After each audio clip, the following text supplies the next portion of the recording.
வணக்கம் நண்பர்களே, இது VDL Vlogs. கதை கேட்கலாம் வாங்க. நம்ம VDL Vlogs சேனல்ல ஒவ்வொரு பண்டிகையை பத்தியும் அது கொண்டாடுற விதத்தை பத்தியும் தெரிஞ்சுக்கிறோம். ஒவ்வொரு பண்டிகையை நாம கொண்டாடுற போதும் அது கொண்டாடும் காரணத்தையும் அது கொண்டாடுற விதத்தையும் தெரிஞ்சுக்கிறது ரொம்ப ரொம்ப முக்கியம். இன்னைக்கு நம்ம அக்ஷய திருதியை அப்படின்ற சிறப்பு மிகுந்த திருநாளை பத்தி தெரிஞ்சுக்க இருக்கிறோம். இந்த அக்ஷய திருதியை ஒரு காலத்துல யாருக்குமே தெரியாத பண்டிகையா இருந்துச்சு. சமீப காலமா மிக பிரபலம் அடைந்த இந்த பண்டிகை இந்துக்கள் கொண்டாடுற விதமே வேறா மாறி இருக்கு. இதனுடைய சரியான நோக்கம் என்ன அப்படின்றது பலரும் அறியாததா இருக்கு. ஒரு பண்டிகை ஏன் வந்துச்சு, அது எப்படி கொண்டாடணும் அப்படின்ற வரலாறு நம்ம சௌகரியத்துக்காக நம்ம மாத்திக்கொள்ள கூடாது அப்படின்றது தான் ரொம்ப முக்கியமான விஷயம். இந்த அக்ஷய திருதியை அப்படின்னா என்ன? அக்ஷயம் அப்படின்னா தொடர்ந்து வந்துகிட்டே இருக்கக்கூடியது. அக்ஷய பாத்திரம் அல்ல அல்ல குறையாம வந்துகிட்டே இருக்கும் இல்லையா?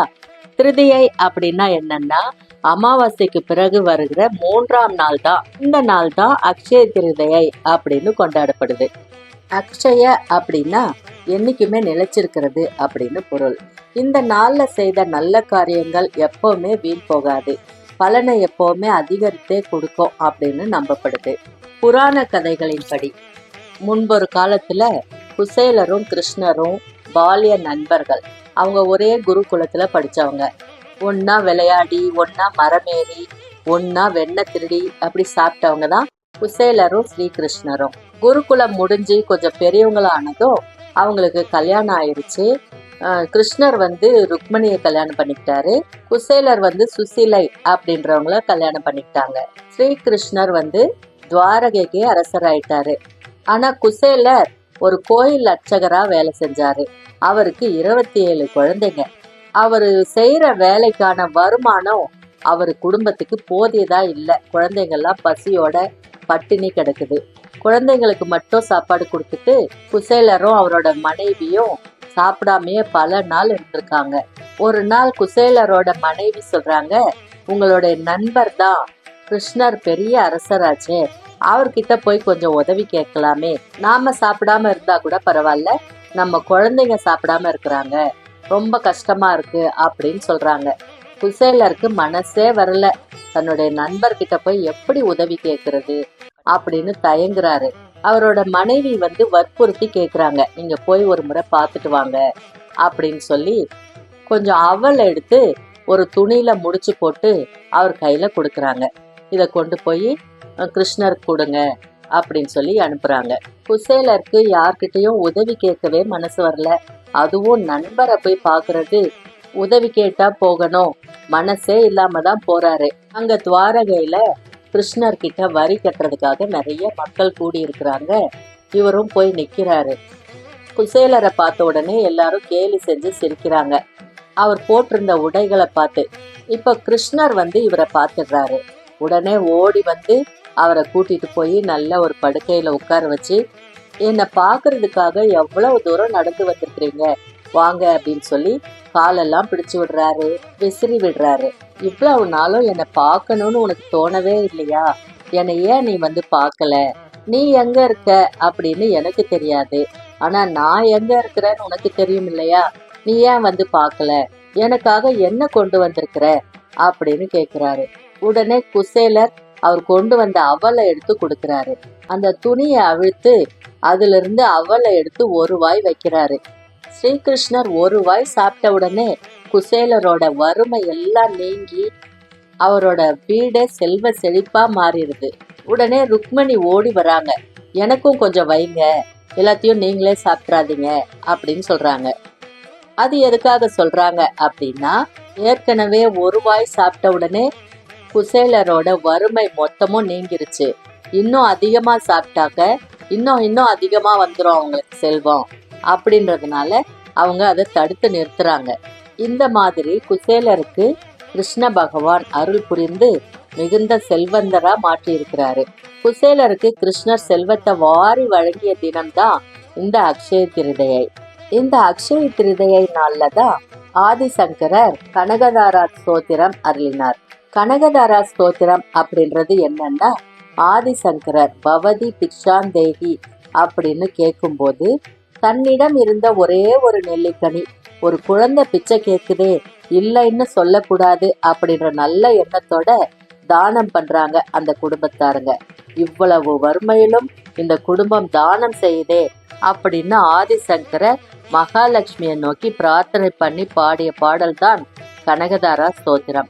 இந்த ஸ்தோத்திரத்தை பாராயணம் பண்ணின பின்னால அப்படியே அவங்க வீட்டுல தங்க நெல்லிக்கனி மழையா பெய்யுது. மகாலட்சுமி அந்த குடும்பத்தோட வறுமையை நீக்கினதும் இந்த அக்ஷய திருதியை நாள்ல தான். அடுத்தது இறைவன் சிவபெருமான் பிச்சாண்டியா வரும்போது காசியில எழுந்தருளிய அன்னபூரணி தாயார் அவருடைய திருவோட்டை நிரப்பியதும் இந்த அக்ஷய திருதியை நாள்ல தான். அடுத்தது என்னன்னா, மகாலட்சுமி தாயார் நாராயணன் திருமார்பில அமர்வதற்காக தவம் செய்யறாங்க. அந்த தவத்தை ஏத்துக்கிட்டு மகாலட்சுமிக்கு மார்பில இடம் கொடுத்த திருநாள் இந்த அக்ஷய திருதியை நாள் தான். மகாபாரதத்துல பாண்டவர்கள் கௌரவர்கள் கிட்ட சூதாட்டத்துல தோல்வியை தழுவியதால திரௌபதியின் துயில் உரியப்பட்டதல்லவா. அப்ப ஸ்ரீகிருஷ்ணர் வந்து துகில் கொடுத்தார் இல்லையா, அதுவும் இந்த அக்ஷய திருதியை நாள்ல தான். இந்த நாள்ல தான் பகீரதன் தவம் செஞ்சு கங்காதேவிய பூமியில அவதரிச்சாங்க அப்படின்றதும் சொல்லப்படுது. திரேதாயுகம் அக்ஷய திருதியை அன்னைக்கு தான் தொடங்குச்சு அப்படின்றதும் மரபு.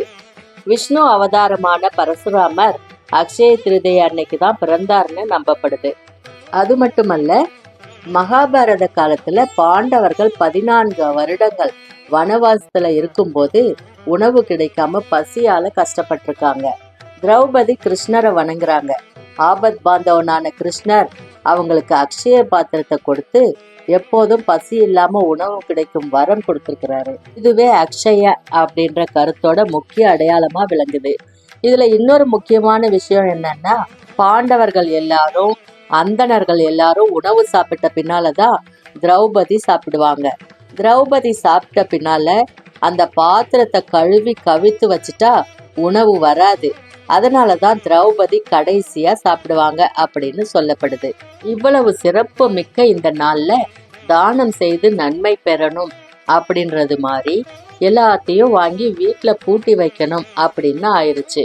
எல்லாமே வாங்கலாம், தங்கம் வாங்கலாம், வெள்ளி வாங்கலாம், ஆடை ஆபரணங்கள் வாங்கலாம், எல்லாமே வாங்கலாம். ஆனா வாங்கின பொருட்களை தானம் செய்யணும், வீட்டுல வச்சு பூட்டி வைக்க கூடாது. என்னால தங்கம் வெள்ளி எல்லாம் வாங்கி தானம் செய்ய முடியாது அப்படின்னு சொல்றவங்க தானம் கொடுக்கணும் அப்படின்றது தான் முக்கியமே தவிர தங்கம் வெள்ளி வாங்கி தான் தானம் கொடுக்கணும்னு அவசியம் இல்லை. அரிசி, கோதுமை, நீர், மோர், பானகம், அன்னம், பருப்பு, உடைகள், தயிர் சாதம், இது மாதிரி எது வேணாலும் வாங்கி ஏழை எளியோருக்கு தானம் கொடுக்கலாம். சரி, இந்த அக்ஷய திருதியை கொண்டாடுற முறை என்ன அப்படின்னு பார்க்கலாம். அதிகாலையில எழுந்து நீராடி கடவுளை வழிபடணும். விஷ்ணு பெருமானுக்கும் மகாலட்சுமிக்கும் சிறப்பு பூஜை செய்யணும். கோயிலுக்கு போய் கடவுளை தரிசனம் செய்யறதும் ஆலயங்கள்ல தானம் செய்யறதும் சிறப்பு. தேங்காய், பால், தயிர், நெய், பானகம் போன்றவை நைவேத்தியமாக அர்ப்பணிக்கப்படுது. புதிய பொருட்களை வாங்கி ஏழை எளியோருக்கு தானம் செய்யறது ரொம்பவே நல்லது. அப்படி தானம் செய்யறது வளமும் நல்வாழ்வையும் கூட்டும் அப்படின்னு நம்பப்படுது. சாமான்கள், ஆடை, உணவு போன்ற பொருட்களை ஏழை எளியோருக்கு தானம் செய்யணும். சிறப்பு விரதம் இருந்து பக்தி உணர்வுடன் இந்த நாளை அனுசரிப்பது சிறந்தது.